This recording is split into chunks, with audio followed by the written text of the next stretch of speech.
एक बार फिर acids, base and salts में आपका वेलकम है।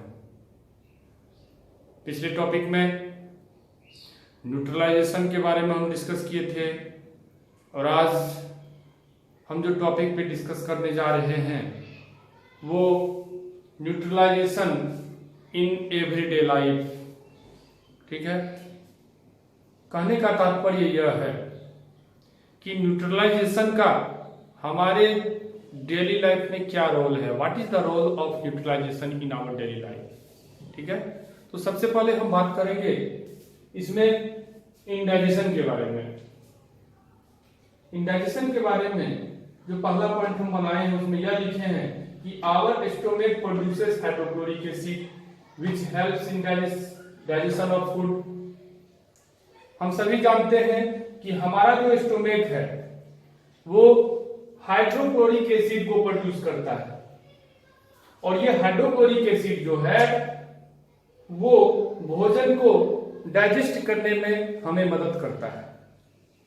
ठीक है, फिर सेकेंड पॉइंट में हम क्या बनाए हैं? सेकेंड पॉइंट में हम बनाए हैं but sometimes the stomach releases too much of acid due to various reason which produces pain and irritation। देखिए कह क्या रहा है कि कभी कभी हमारा जो स्टोमक है वो बहुत ज्यादा एसिड को प्रोड्यूस करने लगता है। उसके पीछे में रीजन क्या है? रीजन है कि बहुत ज्यादा कभी कभी हम लोग खाना खा लेते हैं, कोई सामान हमको अच्छा लगा, एक्सेस हम लोग खा लेते हैं, खा तो लेते हैं लेकिन फिर उसके बाद स्थिति बहुत भयानक हो जाती है। ठीक है, और जब ज्यादा ओवर ईटिंग कर लेते हैं, ज्यादा खाना खा लेते हैं तो मीन्स उससे हमारे पेट में बहुत ज्यादा पेन होने लगता है और इरिटेशन भी होने लगता है। ठीक है, इरिटेशन मीन्स जलन। ठीक है, तो दर्द और जलन दोनों हमको महसूस होने लगता है। तब हम करते क्या है? तो तीसरा पॉइंट पे हम बनाए हैं hence we need to neutralise this acid by taking substances that are basic in nature commonly known as antacid। means जब ज्यादा एसिड होने लगे पेट में बन जाए उस केस में उस एसिड को न्यूट्रल करने के लिए हमको क्या लेना पड़ेगा? कोई ऐसा सब्सटेंस हमको लेना पड़ेगा जो नेचर में कैसा नेचर का है? बेसिक नेचर का है, क्योंकि बेसिक नेचर ही एसिड को खत्म कर सकता है, उसके इफेक्ट को कम कर सकता है, उसके इफेक्ट को समाप्त कर सकता है। ठीक है, तो उस बेसिक नेचर को हम कहेंगे एंटासिड। क्या कहेंगे? एंटासिड्स कहेंगे।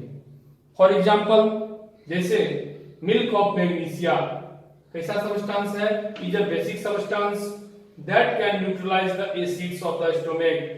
और वो जैसे ही मिल्क ऑफ मैग्नीशिया को हम अपने स्टोमक के अंदर लेते हैं, पी लेते हैं, तो वो क्या करता है? एसिड के इफेक्ट को कम कर देता है, एसिड के इफेक्ट को समाप्त कर देता है, जिससे हमारा जो पेट है फिर से पहले जैसा होने लगता है। और फिर आ जाइए एकदम कस के खाना खाइए, एकदम आनंद लीजिए भोज का।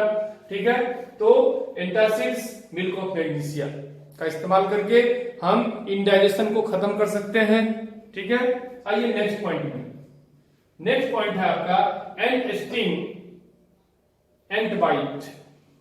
ठीक है, इसमें जो हम पहला पॉइंट बनाए हैं वो क्या है?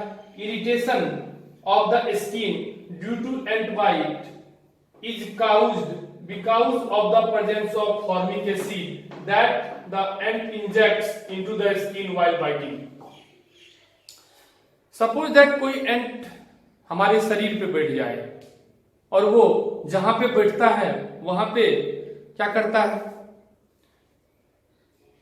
एक एसिड को हमारे शरीर के स्किन के अंदर में इंजेक्ट कर देता है। ठीक है, और वो कौन सा एसिड होता है? हम सभी जानते हैं इसके बारे में। वो एसिड को हम फॉर्मिक एसिड के नाम से जानते हैं। वो फॉर्मिक एसिड है। ठीक है, जो हमारे शरीर के अंदर में, स्किन के अंदर में वो छोड़ देता है, जिसके चलते वो एसिड जैसे ही स्किन के अंदर जाता है उससे हमको बहुत ज्यादा जलन होने लगता है, दर्द होने लगता है। ठीक है, और हम परेशान हो जाते हैं। तो उस केस में क्या किया जाए? उस केस में बस एक ही उपाय है कि आप जो है इसके इफेक्ट को कम करने के लिए कोई ऐसा सब्सटेंस लीजिए, वो बेस नहीं हो सकता है। ठीक है, तो हम सेकेंड पॉइंट में क्या बनाए हैं, hence we use a basic substance to neutralise the effect.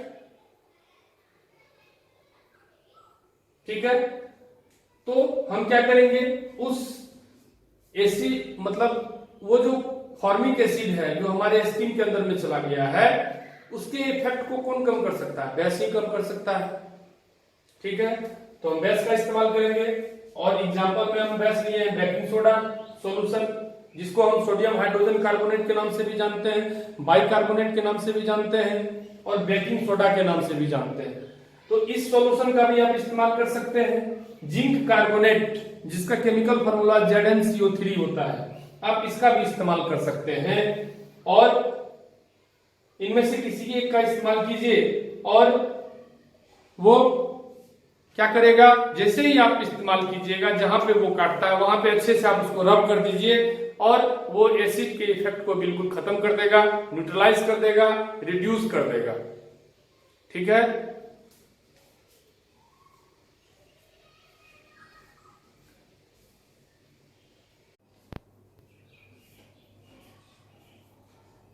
तीसरा पॉइंट है सॉइल ट्रीटमेंट। देखिए सॉइल ट्रीटमेंट में क्या कह रहा है कि पहला पॉइंट जो है, plants need a soil which is neutral in nature but using chemical fertiliser on soil can turn it into acidic. होता क्या है कि जो भी प्लांट्स ग्रो होते हैं उनके लिए एक आइडियल कंडीशन क्या है, प्लांट ग्रो कहां पे अच्छे तरीके से हो सकता है? ऐसा बोला जाता है कि प्लांट वही पे अच्छे से मतलब ग्रो कर सकता है जिस सॉइल का जो नेचर है वो न्यूट्रल हो। मींस वो सॉइल आपका ना ही ज्यादा एसिडिक होना चाहिए और ना ही ज्यादा बेसिक होना चाहिए।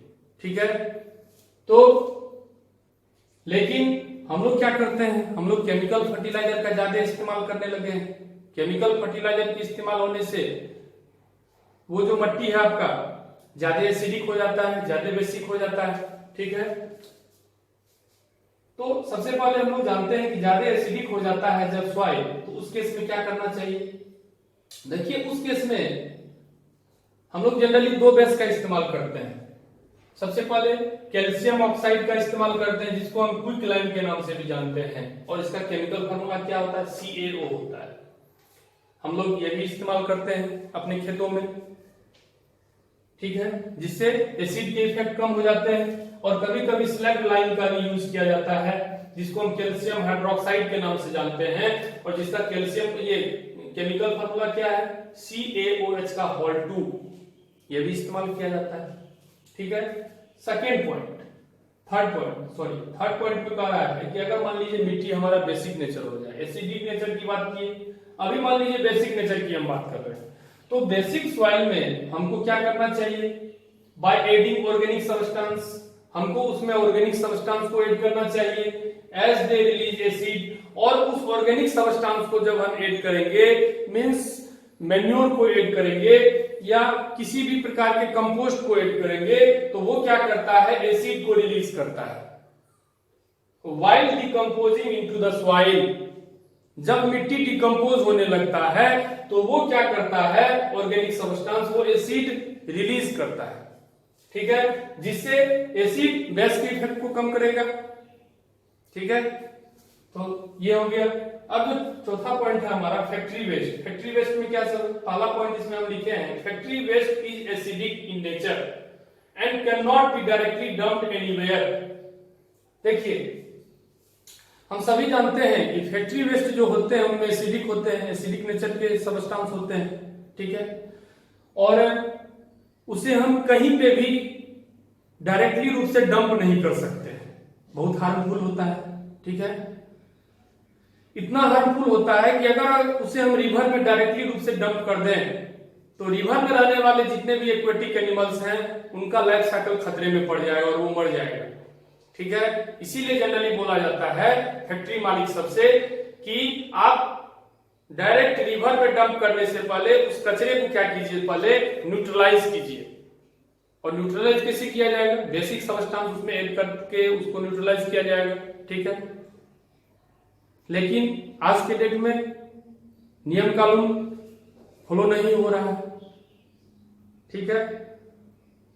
तो और जितने भी फैक्ट्रीज आप देख लीजिए, वो सारे के सारे जो अपने लिंक है फैक्ट्री का, वो सब किसी न किसी रिवर से, बड़े रिवर से मतलब किया हुआ, गंगा नदी से कर दिया है, इसके बाद आपका यमुना में कर दिया है, डायरेक्ट उसमें लिंक कर दिया है, जिससे जितना भी कचरा है वो सारा उसमें डिस्पोज हो रहा है, ठीक है।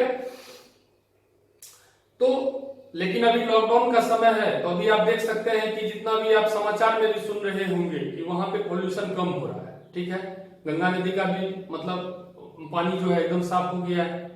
तो कहने का मतलब है कि जो भी कचरे हैं, जो भी एसिडिक कचरे हैं, उनको पहले क्या करना चाहिए, अच्छे से उनको पहले डिस्पोज करना चाहिए, उनके एसिडिक इफेक्ट को कम करना चाहिए, और फिर जाके उनको रिवर में डंप करना चाहिए, ठीक है। तो सेकंड पॉइंट हम यही लिखे हैं, hence bases are added to it before it falls off into a river so that aquatic life does not get affected. और इस तरह से क्या होगा, जो भी एक्वेटिक एनिमल्स हैं उनका लाइफ बचा हुआ रहेगा, ठीक है। जान है तो जहां है, मोदी जी भी बोले, ठीक है। तो लास्ट में आपसे रिक्वेस्ट है सभी भैया बहन से कि अगर आप चैनल को सब्सक्राइब नहीं किए हैं तो प्लीज चैनल को सब्सक्राइब कीजिए और बेल आइकन को प्रेस करना नहीं भूलें, जिससे नए वीडियो का अपडेट आपको मिलता रहेगा। Thank you.